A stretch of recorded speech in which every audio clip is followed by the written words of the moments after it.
Have you noticed how quickly the mood around Keir Starmer has changed? Not long ago, Labour were presented as a safe pair of hands. Calm, professional, competent. The adults back in the room. But now, suddenly, everything feels unstable. And this isn't just online gossip or Westminster drama. More than 90 Labour MPs have now reportedly called for Starmer to resign. Wes Streeting is being talked about as a potential leadership challenger. Downing Street is having to insist the Prime Minister still has full confidence in his own health secretary. That is not normal. And the reason this matters to you is simple. When a government starts losing control of itself, it usually means it's also losing focus on you, your bills, your job, your business, your mortgage, and your family's future. Because political instability does not stay trapped inside Westminster. It leaks out into the real world. Businesses become hesitant. Investors get nervous. Policies become confused, and ordinary people are left wondering who is actually in charge. That's the problem that Starmer faces now. Labour came into power promising competence above everything else. But after poor election results, collapsing public trust, internal rebellions, and now leadership rumours, that image of competence is starting to crack. And once that cracks, it's hard to repair. And the polling tells the story. The latest YouGov poll has Reform on 28%, Labour on 16%, level with the Greens. And just think about that. A Labour government already reduced to 16% in the polls. That's not just a bad headline. That is a warning sign. It means huge numbers of people who once gave Labour a chance are already looking elsewhere. Some are moving to the right to Reform, some to the left to the Greens. Some are simply giving up on the whole political system.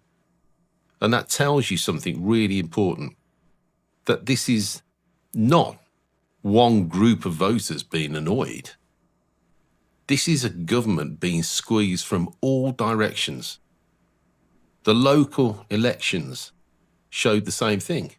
Labour lost ground across England, Scotland and Wales. Reform and the Greens making huge gains. So when people say Starmer is in trouble, this is not just because of one bad interview or one awkward moment. It's because the whole political foundation underneath him is starting to look shaky. And then came the King's speech. That should have been Starmer's reset moment. The chance to say, here's the plan, here's the direction. Here is how we're going to make your life better. But even that has been criticised as cautious, incremental and not enough to calm and rest in Labour. And that is dangerous for a Prime Minister, because once your own side stops believing you have a clear vision, the public starts to notice. You can feel it. The careful answers, the defensive interviews, the rumours that won't go away, the sense that people are waiting to see what happens next. And while Westminster plays out its internal drama, ordinary people are still dealing with real problems. Food is expensive, energy is expensive, housing is virtually unaffordable for many, businesses are being squeezed, public services feel stretched. Immigration is still a huge concern for so many voters, and people do not feel better off. That is why it matters emotionally, because people are tired. They're tired of being promised change and then feeling nothing has actually changed in their lives with this government. They're tired of politicians speaking in polished phrases while everyday life gets harder. And they're tired of being told everything is under control when it clearly doesn't feel that way. That is the real danger for Starmer, not just the fact that Labour MPs are restless, not that Wes Streeting may challenge him, not the polls that are so bad.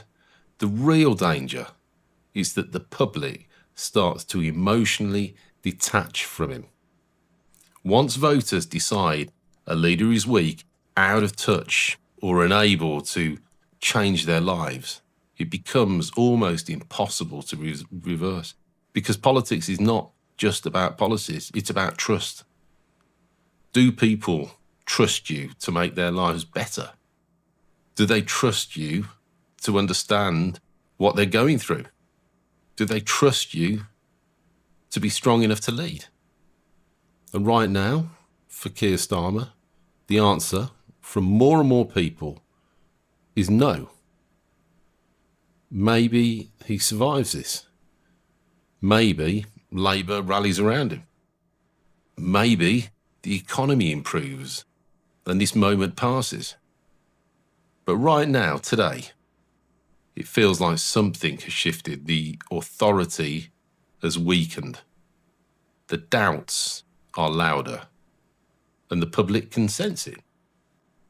Because when a government starts fighting itself, it usually means it stopped listening to the country.